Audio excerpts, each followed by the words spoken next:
I'm Eric Wordweaver Sjerven, Gothi of the Ridgar tribe here in East Texas, and I'd like to welcome you to The Raven's Call. This is a show where I ramble on about different heathen-related subjects, just kind of whatever strikes my fancy, sets my mind on fire at the time.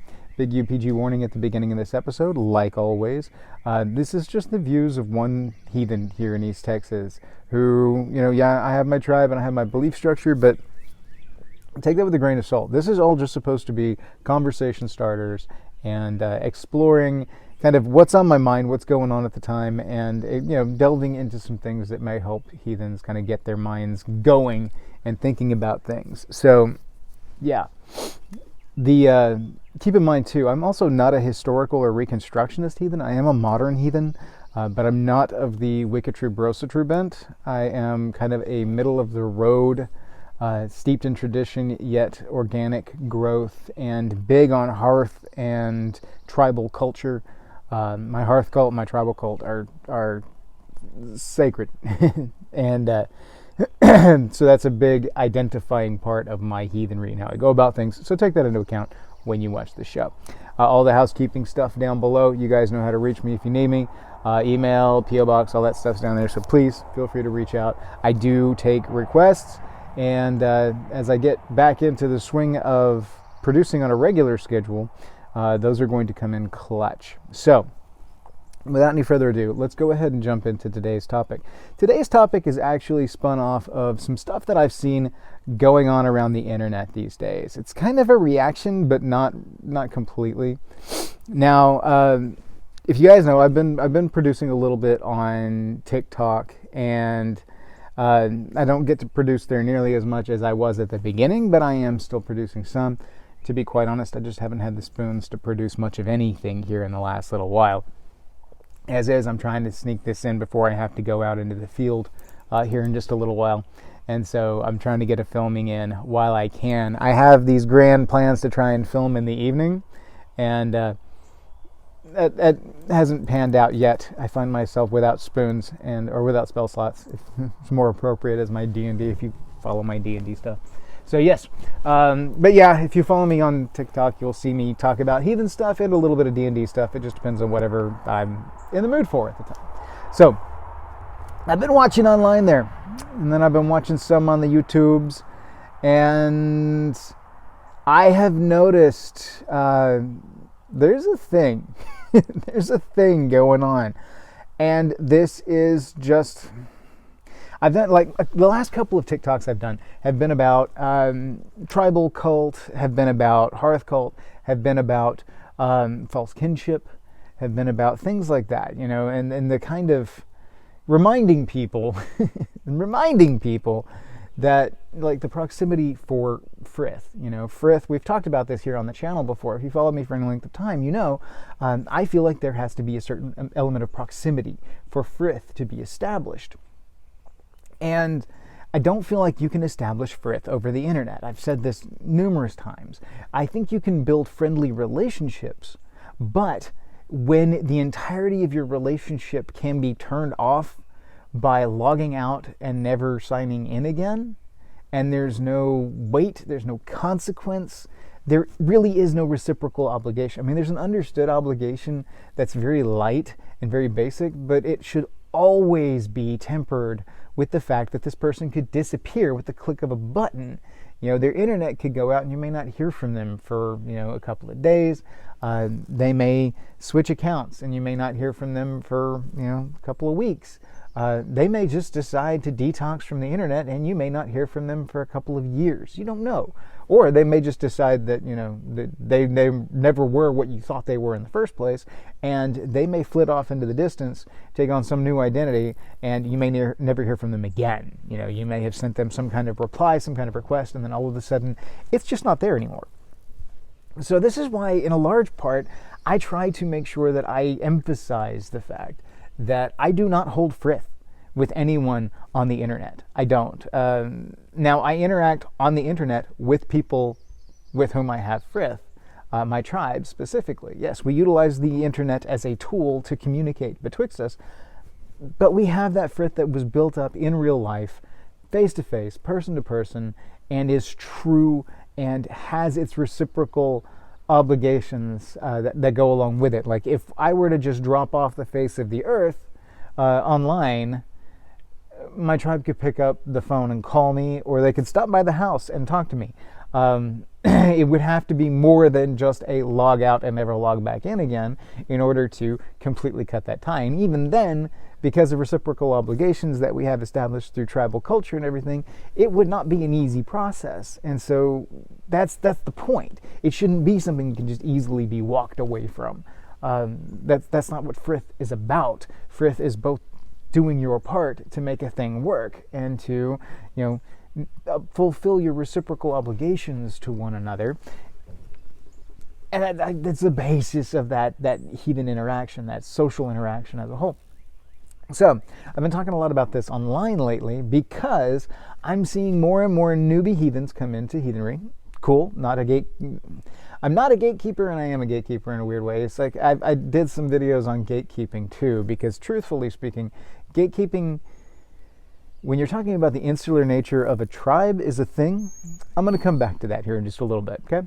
But with a lot of people coming on, I'm seeing a big influx of the Brosatru, the Wicketru, I'm a Viking, Vikinger, the Drengers, all online that want to be big badass, Vikings, or they want to be face paint cosplay Vikings, they want to Haloden and not do any of the research, not do any of the homework, and just be like, I'm a cool Viking. This Viking is my religion.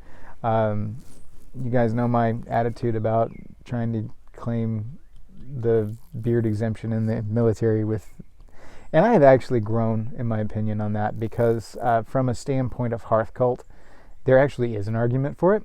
However, I do not know if it's one that will hold up with the military. So hearth and tribe cult may actually be a counter to my previous argument on that. So just keep in mind, I do pay attention, guys, and I do listen. I do talk to people. And I am not so fixed in my opinions that I will not grow and change them over time, because that is stagnation. And if you become root bound, the tree dies. So with all these people coming in, I see this influx of superficial heathenry, and I see a lot of the, brother, sister, cousin stuff online that, the false kinship irritates me to begin with. But okay, newbies, you expect it. We get this, cyclically, every once in a while, we'll get an influx of newbie heathens, and we'll get this influx of the Brosatru.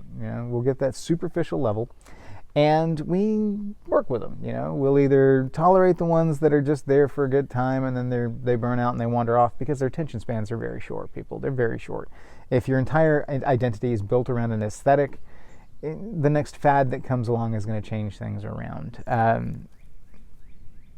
It's a thing. So I don't really worry so much about that, because any of them that actually stay in the scene for long enough begin to pick some stuff up by osmosis. Even if they stay superficial for a long time, they're going to pick something up, at least enough to have a serious conversation with. So this is why I feel like as heathens, we need to kind of figure out what our standpoint is. Because, and I say ours, because there's not an ours. There's no meta heathenry. Keep that in mind. I do not believe in an overarching meta heathenry. I believe in granular, individual, tribal, and hearth cults. And so we, as far as each of the different tribes, needs to figure out what our individual opinions are and how we're going to go about it.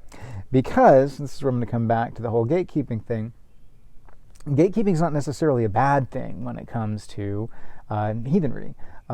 Because specifically when you're dealing with hearth cult and tribal cult, family culture, you're not obligated to share that with anyone, okay?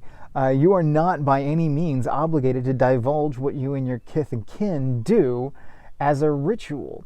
As a matter of fact, I highly recommend that you don't. I highly recommend that you are protective and insular with it. I skirt the line with my comfort zone as far as how much of Ridgari tradition I share on the YouTube channel. Partially because some of it's like mechanical and things like that, but I'm not going to sit here and go into the specifics of what my tribe mates and I do and all of our approach to things. Like, I'll do a little bit to show you guys that you need to build tribal identity, because you don't have to look like every other heathen out there. It doesn't have to be that way. Like, we do Leafka around this time every year, which I know is just after what a lot of people will celebrate as Sigurblot.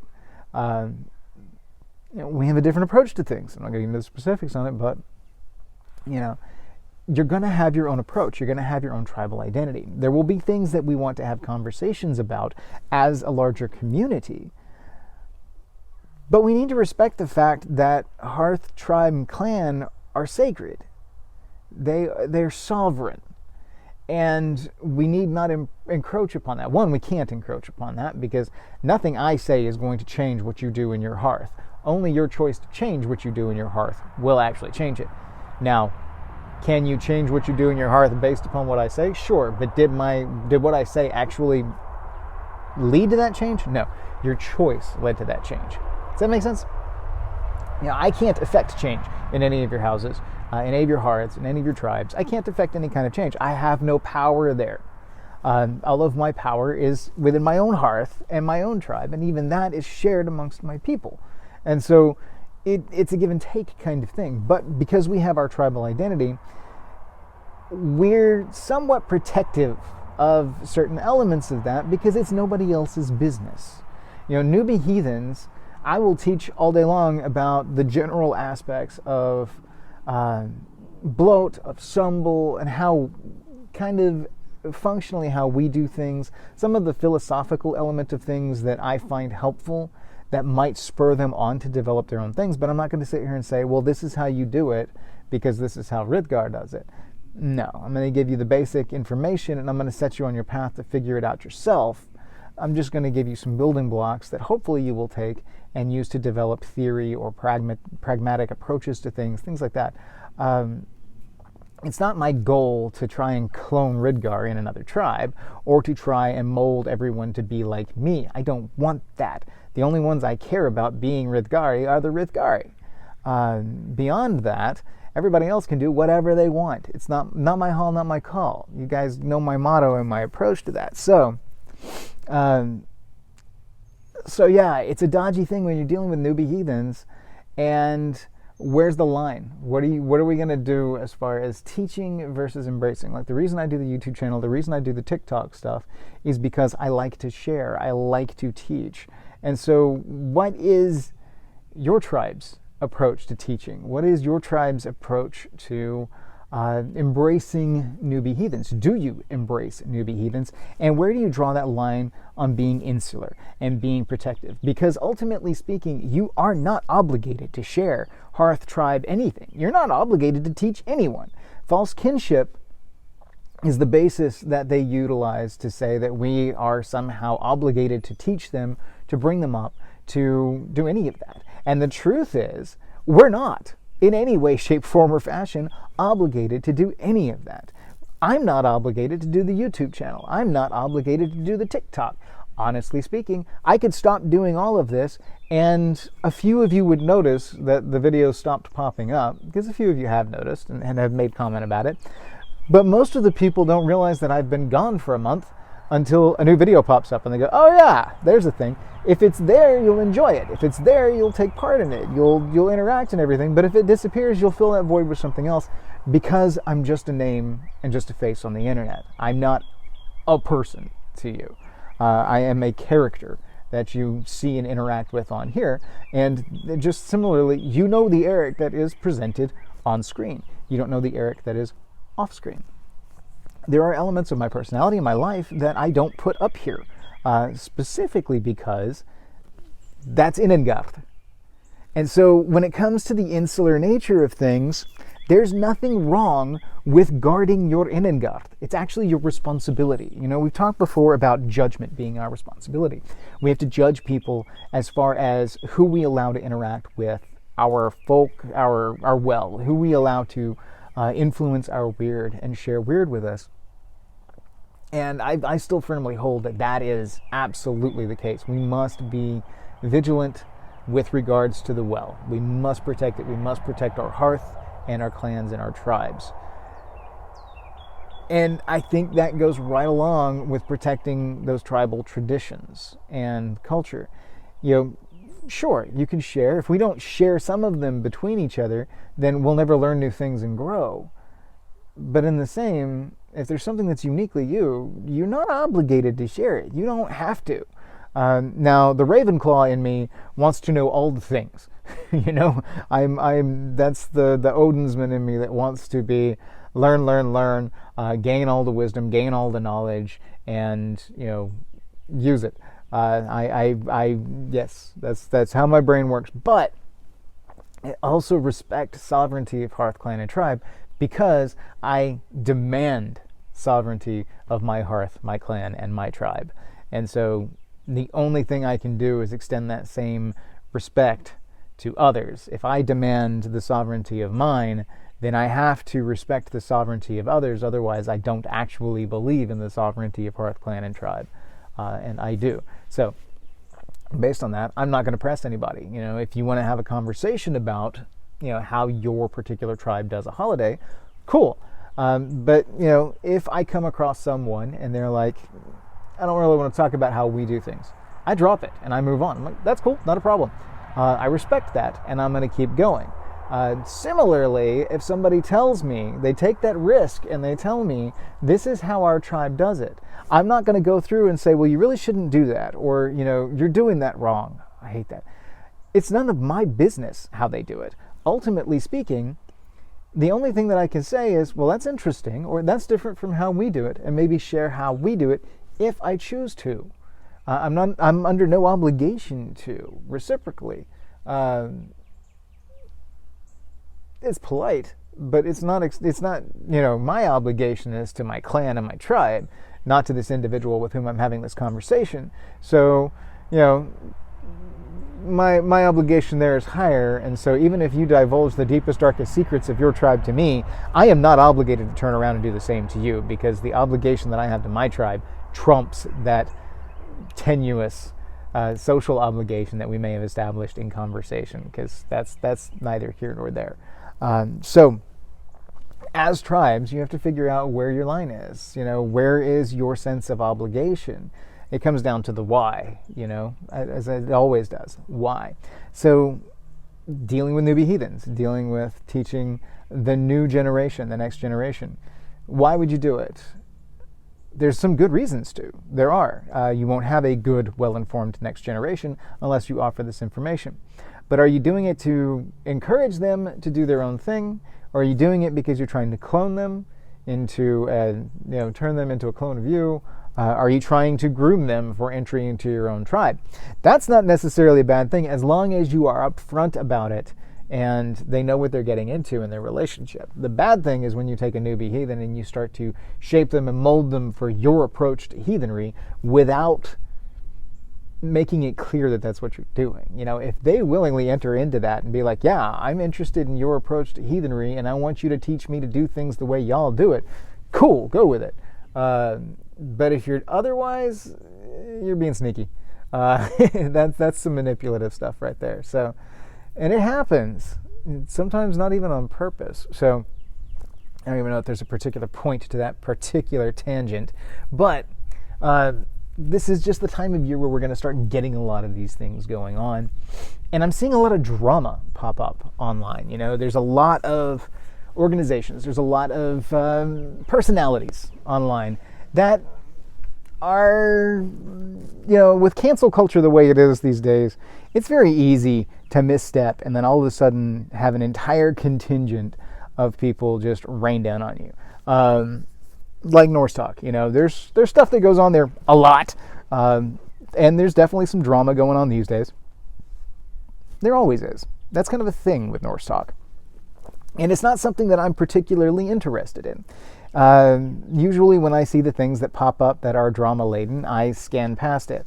That's just kind of one of those things. But I don't get overly invested in the online version of heathenry.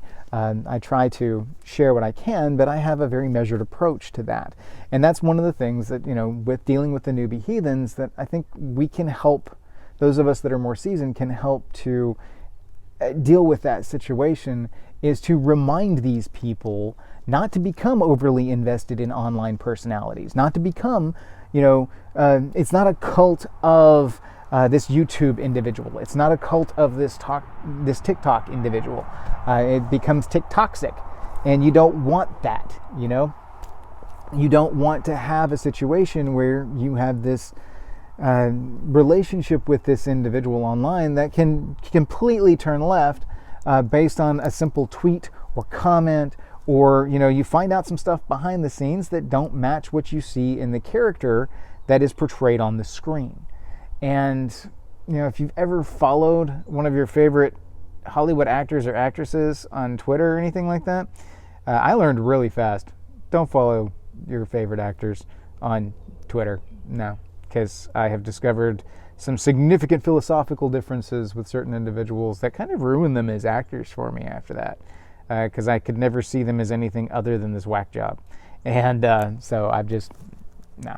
If I like them, I will go out of my way to learn as little about them as possible, because I just want them to maintain their role as a character on the screen. And I recognize I don't know them as a person.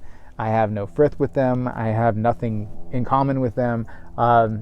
So what they do in their private life is none of my business. I don't care. If I enjoy the character on the screen, then I don't care what they do or what they're activists for or whatever off screen. That's none of my business. Okay, so that's exceedingly difficult to do in the modern connected era, but I find it as helpful. And so it's very, very easy on these social platforms online to mistake the character for the person. Does that make sense? Especially with things like, see, YouTube is one thing where I can sit here and ramble on for 30 minutes, and you guys get you get a 30-minute version of me. Okay, 30-minute version of me is something. A 30-second version of me on TikTok, that's very limited, and I can do that. I can look happy and smiley and bouncy for about 30 seconds. That's fine. I'm much more in my normal interactions, but unless I'm like really wound up, but and I'm much more rambly than I appear on TikTok. That's far more, it's like, okay, pause, get my thought together, record, pause, get my thought together, record. I spend a lot of downtime in between and a lot of delete and retakes. It takes me like 20 minutes, 30 minutes to do like a 3-minute spot, just because I'm constantly tweaking it. But anyway, the gist is that, there's, in that bite-sized format, it's very difficult to get a true read for people, and people forget that. They give in to the character. It's a fandom after a fashion. It's kind of like, you feel like the Winchesters from Supernatural because you've spent years watching them on the show. You understand the characters, all of this stuff, and then people feel like they understand Jensen Ackles and Jared Padalecki because they play these characters, and they see them at cons, they see them interact online, they see them behind the scenes and stuff. But even then, you still have them in actor mode. You don't have them at home. You don't have them in their deep philosophical or religious explorations of things. So it's very important to remember that online personalities are just online personalities and should be taken with a grain of salt. And you need to put your vested interest in the people that you actually interact with. I mean, by all means, watch the videos. Interact with the videos, ask questions, learn what you can. It's an avenue of exploration and thought-provoking. But it is not necessarily a replacement for that physical interaction and for that people, element of things, that proximity. That's a very real thing and a very necessary thing. So anyway, that's this ramble for this go. I'm going to go ahead and kind of wrap it up here because I need to go ahead and get ready for my next phase for work. This particular conversation actually branches out into several different areas. I've got some very particular views on the concept of cultural appropriation, and that's going to be an interesting one to get off into because it sets the trigger happy off, but that's fine. This is just one of those things, guys, that if you're going to take anything away from this particular ramble, it's that, one, it's okay to be insular, to protect your own views, your own traditions. You're under no obligation to put stuff out there. I actually encourage you to be guarded with that. That's part of how we have managed to keep certain traditions alive. it's okay to share, but it's okay to be insular. It's also okay to share, but do not feel like anybody can influence that. It's okay for you to tell people what you do if you want to. Just don't let what they say impact how you do things. If it works for your tribe, it works for your tribe, and don't let somebody else's, opinion impact what you do. If they offer you some information that you take and incorporate and feel can improve what you're doing, or maybe get the result that you're going for in a different fashion, then yeah, by all means incorporate. But don't change it because somebody that you think you respect says they have a problem with it, or that's not how they would go about it. Forget them. Not their hall, not their call. Okay? So set your boundaries. Okay? Set your boundaries. Recognize your boundaries and figure out where that plays in with the outside world. Online heathenry, newbie heathens, even other established tribes. What are you willing to share? Where are you willing to go with it? What obligations are you willing to take on as far as teaching goes? What is your motivation to teach? Are you looking to recruit and to train people in your way of heathenry? Nothing wrong with that. Just be upfront about it. Are you looking to just kind of offer general educational stuff, like what I do here, conversation starters, things like that? Are you looking to, give out hardcore historical reconstructionist stuff that people can use for reference material? Cool. Very useful. Very, very useful. Just figure out why you're doing what you're doing and then go from there. And remember that internet people are people too, and the two-dimensional version of us that you see on the screen is just that. As soon as the camera goes off, I go back to grumbling about something about work. I got to deal with the dogs. I got a ton of other things that I have to do. And then I've also got my D&D campaign that I'm working on. I've got a book that I'm trying to write. I've got all this other stuff. So the calm, cool, collected Eric that you see on the screen may fall to pieces here in about 30 minutes when it all comes crashing down, what all he has to do. So keep that in mind as you're interacting with these people, and don't put them on a pedestal. Don't put them on a pedestal, and don't mistake internet for real life. It's not. You are interacting with real people, yes, but you are interacting with the character they are portraying online. If you treat online like it's a role-playing game, then I think that you will find it to be far more realistic. It's like, okay, this is an MMO. The entirety of the internet is an MMO, and I am interacting with these people on this MMO. I am not interacting with them. I am interacting with their avatar. I am interacting with the character that they are portraying and that they are playing within this space. When we all step onto stage, we are who we have chosen to be on the internet that day. But it does not necessarily reflect the person that they are at home. So keep that in mind. Guard yourselves. Guard your tribes. And I'm going to quit rambling. So hail to you all. Thank you for sticking with me for this particularly weird rant. This was again brought on by just watching interactions online lately and going, really guys, get it together. Let's refocus on what's important, please. The drama is stupid, and it wouldn't. Drama's stupid. We have other things that we need to focus on, and I know that I'm going to, and this is the attention that I'm going to give this, and then I'm done with it. So yeah, there you go. Hail to you all. Thank you. May your hearth fires burn bright.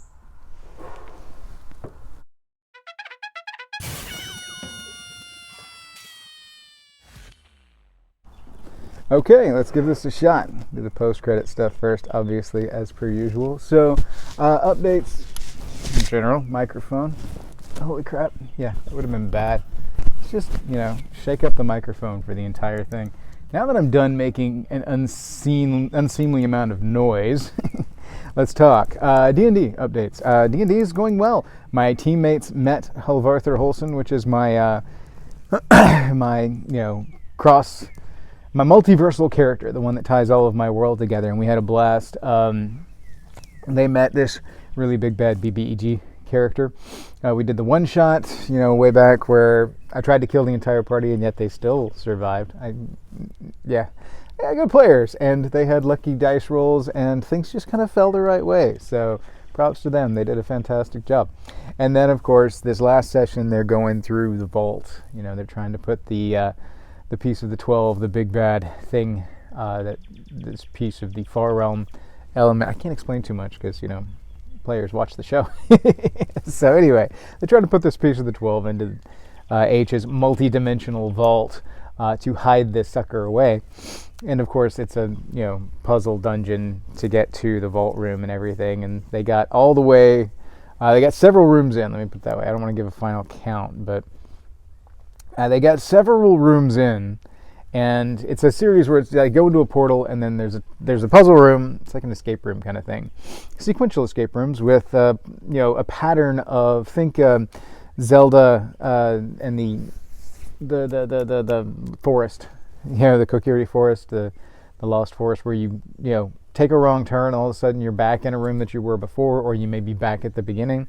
You have to follow the right pathway in order to get where you want to go. Yeah, same kind of puzzle. Anyway, so they take the wrong portal, and they end up, after hours of going through this thing and working their way through and doing everything they need to do, and very roguelite in trial and error, run until you get bounced back, and then run until you get bounced back. They were doing fantastic, having a great time. They get bounced all the way back to the beginning after hours of I couldn't have written it better. It made me laugh. And they were like, we're taking a long rest, and we're going to call the session here. I'm like, yeah, we are. That's perfectly fine. So, because we were running out of time, it was way late in the evening, and we needed to roll for, scheduling and everything. So, next session, I'm going to let them fast forward through the things that they've already done, ostensibly, depending on what the difference of time has done, since they've decided to take a long rest. I do have to have consequences for long rests if you decide you're going to take one in the middle of a dungeon. There's got to be some kind of payout, some kind of recompense for that. And so we're going to see where that goes. Not going to say anything, though, because, again, half my viewership is my players, I think. So anyway, that's some fun stuff. So, multi-level, multi-day dungeons can be a lot of fun. Just, you got to be careful with it, though, because they can be wearing and they can burn your party out. So if you're going to do something like this, DM tips, if you're going to have a session like this where you've got some heavy stuff back to back, plan some downtime for your players to sandbox and kind of reset themselves and just have a little light RP. It's perfectly fine if you have like an 8-hour session and there's like no encounters, or maybe one, because they're doing RP stuff, they're interacting, they're shopping, they're, doing story-based things as opposed to anything. I mean, we've had entire sessions where we barely rolled a die. It may be 3 or 4 hours in before we rolled the first die, but that's because it was just RP all the time. So, keep that in mind as you're going through. Don't feel pressured to have to do encounters all the time. Give them a break. Unless they don't want it, because you have the parties that are like, we want to go full tilt boogie all the time because that's what they're looking for. Tailor your game to your players. Anyway, onwards and upwards. Sinuses are killing me. It's pollen season in Texas. You guys remember, if you've been watching the channel, about this time every year I start doing this stuff and nose itches and my eyes get puffy and just bleh. I hate it. So we hydrate and rock on. All right, let's do this. We're live in 3, 2, 1. Let's jam. Hi there. Welcome to the Raven's Call. My name is Eric Wordweaver Sjerven, Godly of the Ridgar folk, and I'd like to welcome you to the show. This is a show where I ramble on around. I haven't screwed up an intro in a while. All right. 3, 2, 1. Let's jam. What is the show topic anyway? We're going to talk about cultural appropriation? Let's ramble. 3, 2, 1. Let's jam.